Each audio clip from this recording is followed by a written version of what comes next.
नमस्कार बच्चों, आज हम आपके हिंदी व्याकरण का चौथा अध्याय पढ़ने जा रहे हैं जिसका नाम है शब्द और उनका वर्गीकरण। ठीक है, तो आप लोगों ने वर्ण पढ़ा, वर्ण के बाद आप लोगों ने अब हम पढ़ेंगे शब्द। वर्ण भाषा की सबसे छोटी इकाई होती है और वर्णों के मेल से बनता है शब्द। शब्द कौन सा होना चाहिए? सार्थक शब्द होना चाहिए। सार्थक का अर्थ है जिसका कोई अर्थ होता है। तो शब्द क्या है? वर्णों के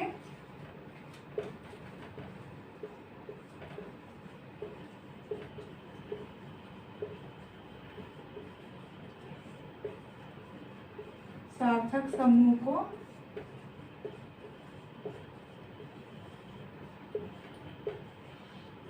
शब्द कहते हैं।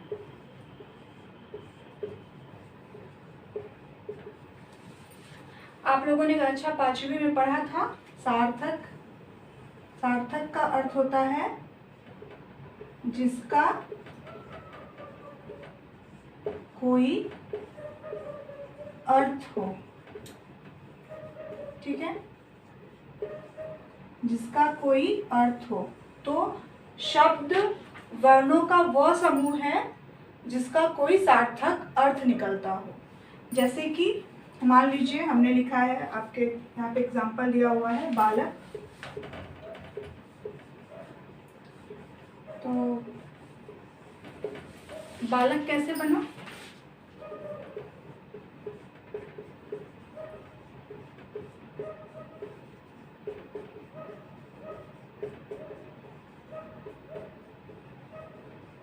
ठीक है, तो बालक का अर्थ आपको पता है, इसीलिए ये सार्थक है। मान लीजिए लिखा हो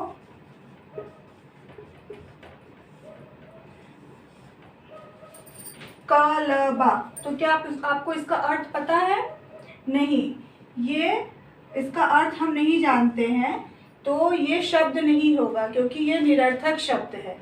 तो वर्णों का वह समूह जिसका कोई सार्थक अर्थ निकलता हो वो कहलाता है शब्द। ठीक है, इतना आपने कक्षा 5वीं में पढ़ा है। अभी हम पढ़ेंगे शब्द का वर्गीकरण। शब्द का वर्गीकरण किन किन आधार पे किया गया है वो हम पढ़ेंगे। तो शब्द का वर्गीकरण 4 प्रकार से किया गया है। शब्द का वर्गीकरण 4 प्रकार से किया गया है।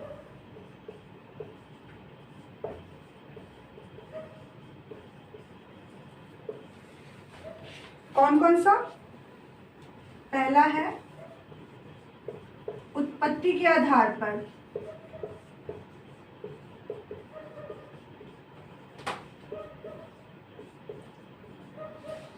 और दूसरा है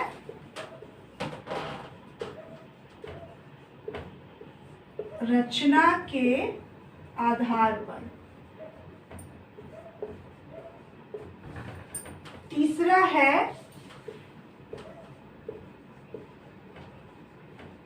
अर्थ के आधार पर। और चौथा है प्रयोग के आधार पर। प्रयोग के आधार पर। तो पहला क्या है? उत्पत्ति के आधार पर, जो उसका ओरिजिन है उसके बेसिस पे है। ये कंस्ट्रक्शन के बेसिस पे, ये मीनिंग के बेसिस पे, और जो इसका यूजेज है उसके बेसिस पे है।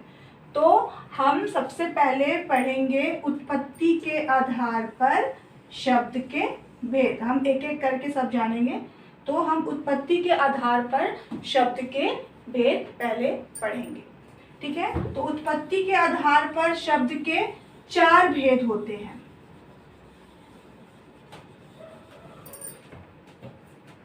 उत्पत्ति के आधार पर शब्द के 4 भेद होते हैं। पहला है, दिख रहा है आपको, तत्सम, फिर है तद्भव, देशज और विदेशी। उत्पत्ति के आधार पर शब्द के 4 भेद हैं, तत्सम, तद्भव, देशज और विदेशी। तत्सम शब्द कौन से शब्द हैं? वे शब्द जो संस्कृत भाषा से आए हुए हैं और हम हिंदी भाषा में भी उसका प्रयोग ज्यों का त्यों करते हैं।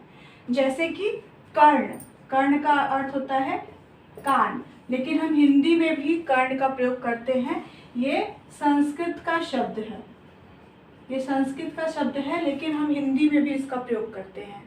ठीक है, जैसे कि चंद्र, चंद्र क्या है? ये भी संस्कृत का शब्द है, लेकिन हिंदी भाषा में भी हम इसका प्रयोग करते हैं।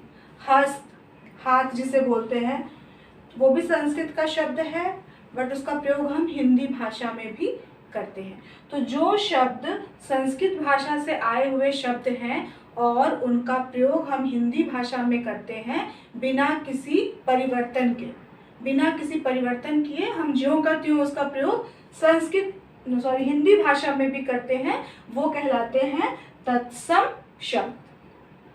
ठीक है, फिर नेक्स्ट है तद्भव शब्द।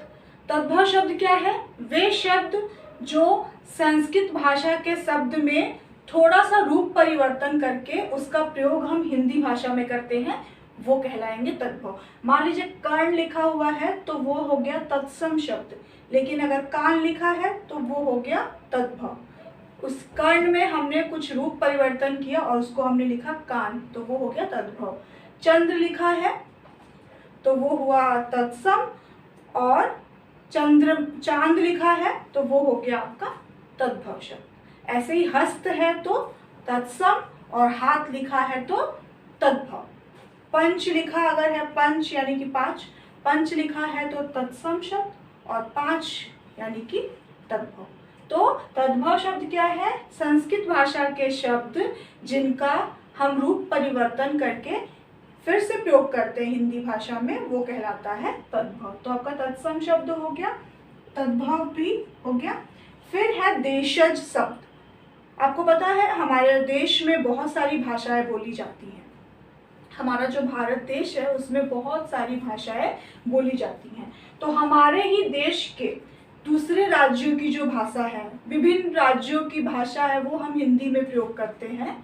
कुछ शब्द होते हैं जिनका प्रयोग हम हिंदी में भी करते हैं, वो कहलाते हैं देशज शब्द। जैसे कि पेट हुआ, कलाई हुआ, हाँ, लोटा हुआ, खटिया हुआ, ये सब शब्द हैं। वो भी हम आप जब प्रेमचंद्र का उपन्यास वगैरह पढ़ेंगे तो बहुत ज़्यादा शब्दों का प्रयोग होता है जो कि देशज शब्द हैं। तो ऐसे शब्द जो हमारे ही देश के अन्य भाषाओं से आए हुए शब्द हैं और उनका प्रयोग हम हिंदी में अगर करते हैं तो वो कहलाता है देशज शब्द। ठीक है, फिर है विदेशी। विदेशी शब्द क्या होते हैं? वे शब्द जो विदेशी भाषा से आए हुए शब्द हैं। विदेशी भाषा यानी कि दूसरे देश के भाषा, हमारे भारत से अलग देश के भाषा जो है उनका प्रयोग अगर हम हिंदी में करते हैं तो वो कहलाते हैं विदेशी शब्द। आपको पता है हिंदी एक ऐसी भाषा है जिसमें हम बहुत सारी भाषाओं का प्रयोग करते हैं। अंग्रेजी भाषा का प्रयोग करते हैं, उर्दू, अरबी, तुर्की, है। तो ये जो भाषा है ये विदेश की भाषा है और इनका प्रयोग जब हम हिंदी भाषा में करते हैं तो वो कहलाते हैं विदेशी शब्द। जैसे कि अरबी भाषा के शब्द हैं फ़ायदा, फौज, गैर, अक्ल, औरत, कसाई, ये सब का प्रयोग हम हिंदी भाषा में करते हैं। ये शब्द लेकिन अरबी भाषा के शब्द हैं, तो ये शब्द कहलाएंगे विदेशी शब्द। अंग्रेजी भाषा के कुछ शब्द से master, school, court, station, fees, चौक, ये सब का भी प्रयोग हम हिंदी भाषा में भी करते हैं, तो ये कैसे शब्द होंगे? विदेशी। ठीक है, एक और है मिश्रित शब्द। मिश्रित शब्द क्या होता है? इसमें 2 भाषाओं के शब्द होते हैं, एक दूसरी भाषा का होता है और दूसरा दूसरी भाषा का। मान लीजिए लिखा है रेलगाड़ी, ठीक है, इसमें 2 भाषा के शब्द हैं, पहला है रेल, दूसरा है गाड़ी। रेल हो गया अंग्रेजी का और गाड़ी हो गया हिंदी का। ठीक है, मांग पत्र जैसे लिखा हुआ मांग पत्र, तो इसमें भी 2 भाषा का प्रयोग है, मांग हो गया हिंदी का और पत्र हो गया संस्कृत का। तो ऐसे शब्द जिसमें दो भाषा का शब्द मिलाकर हम प्रयोग करते हैं वो कहलाता है मिश्रित शब्द या संकर शब्द। तो ये आपके उत्पत्ति के आधार पर शब्द के भेद थे, जो कि 4 प्रकार के होते हैं, तत्सम, तद्भव, देशज और विदेशी। एक आप और जानिए, मिश्रित शब्द। ठीक है, नेक्स्ट हम पढ़ेंगे रचना के आधार पर शब्द के भेद। रचना के आधार पर हम शब्द के भेद पढ़ेंगे।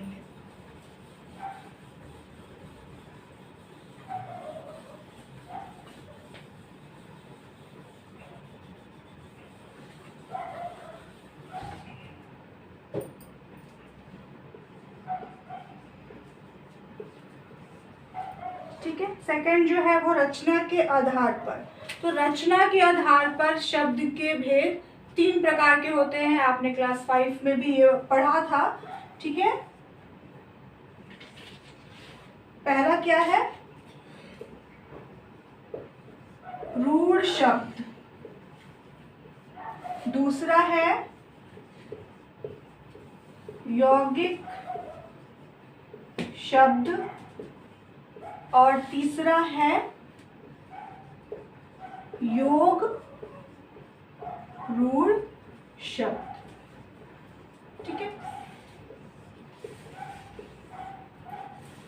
तो रचना के आधार पर, जो कंस्ट्रक्शन के आधार पर शब्द के भेद हैं वो 3 प्रकार के हैं, रूढ़ शब्द, यौगिक शब्द और योग रूढ़ शब्द। रूढ़ शब्द क्या है? रूढ़ शब्द वे शब्द हैं जब हम उनके टुकड़े करते हैं, जब हम उनको तोड़ते हैं तो उनका कोई अर्थ शेष नहीं रह जाता है। जैसे कि मान लीजिए लिखा हुआ है जल। ठीक है, तो जल को जब हम तोड़ेंगे तो क्या होगा, ज और ल। हाँ, जब हम इनको तोड़ेंगे तो ये हो गया जल, ज और ल। तो इसका कोई अलग अलग होने पे इसका कोई अर्थ नहीं रह जाता है। मान लीजिए हमने लिखा है पैसा। पैसा को तोड़ेंगे तो क्या होगा, पै और सा। अलग करने पे इनका कोई अर्थ शेष नहीं रह पा रहा है। तो ऐसे शब्द कहलाते हैं रूढ़ शब्द, जिनके टुकड़े करने पर इनका कोई अर्थ शेष नहीं रह जाता है, वो कहलाते हैं रूढ़ शब्द। ठीक है, सेकंड है यौगिक शब्द। यौगिक शब्द क्या है, 2 या 2 से अधिक शब्दों का मेल से यौगिक शब्द बनता है। शब्द 2 या 2 से अधिक शब्द जब एक साथ मिलते हैं तो वो यौगिक शब्द कहलाते हैं। जैसे कि धनवान। धन का मतलब होता है, पता है आपको, रुपया, पैसा, धन, दौलत। वान मतलब युक्त, जो धन से युक्त होता है उसको बोलते हैं धनवान। और जब हम इनके टुकड़े भी करते हैं ना तो इनका अलग अलग अर्थ निकलता है। मान लीजिए पाठशाला। पाठशाला, पाठ का अर्थ क्या होता है, पढ़ना। शाला का होगा घर, जहाँ पे पढ़ाई की जाती है वो घर, यानी पाठशाला। पुस्तकालय, पुस्तक का मतलब होगा, आपको पता है, बुक्स, किताबें, और आलय का मतलब घर, जो पुस्तक, जहाँ पे पुस्तकें रखी जाती हैं उसको बोलते हैं पुस्तकालय। तो ये यौगिक शब्द है, ये 2 शब्दों के मेल से बना है और इनके अलग अलग अर्थ भी होते हैं। रूढ़ शब्द क्या था, उनके टुकड़े करने पे कोई अर्थ शेष नहीं रह जाते हैं। यौगिक शब्द हैं 2 या 2 से अधिक शब्दों के मेल से बने हुए शब्द और इनका अलग अलग अर्थ भी होता है। ठीक है, नेक्स्ट है योग रूढ़ शब्द। योग रूढ़ शब्द भी यौगिक शब्द के तरह ही होते हैं, वो भी 2 या 2 से अधिक शब्दों के मेल से बनते हैं, लेकिन वो एक विशेष अर्थ भी प्रकट करते हैं। विशेष अर्थ यानी कि मान लीजिए लिखा हुआ है दशानन। दशानन, दश मतलब 10, आनन यानी सर, 10 सर वाला। ठीक है, तो 10 सर वाला कौन, रावण।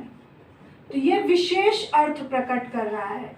ठीक है, यौगिक शब्द के तरह ही है योग रूढ़ शब्द, लेकिन वो एक विशेष अर्थ को प्रकट करता है। जैसे कि लंबोदर, ठीक है, लंबोदर यानी कि लंबोदर मतलब लंबा उदर वाला, जिसका पेट लंबा हो, किसको बोलते हैं? लंबोदर गणेश। ठीक है, ये एक विशेष अर्थ प्रकट कर रहा है। ठीक है, फिर है मुरलीधर। मुरलीधर यानी कि मुरली बांसुरी को धारण करने वाला, यानी कि कृष्ण। ठीक है, तो योग रूढ़ शब्द वो शब्द होते, वो यौगिक शब्द के तरह ही होते हैं, लेकिन वो एक विशेष अर्थ को भी प्रकट करते हैं। ऐसे शब्द जो दो या दो से अधिक शब्दों के मेल से बनते हैं, लेकिन वो एक विशेष अर्थ को भी प्रकट करते हैं, वो कहलाते हैं योग रूढ़ शब्द। तो रचना के आधार पर शब्द के 3 भेद थे, रूढ़ शब्द, यौगिक शब्द और योग रूढ़ शब्द। ठीक है, नेक्स्ट है आपका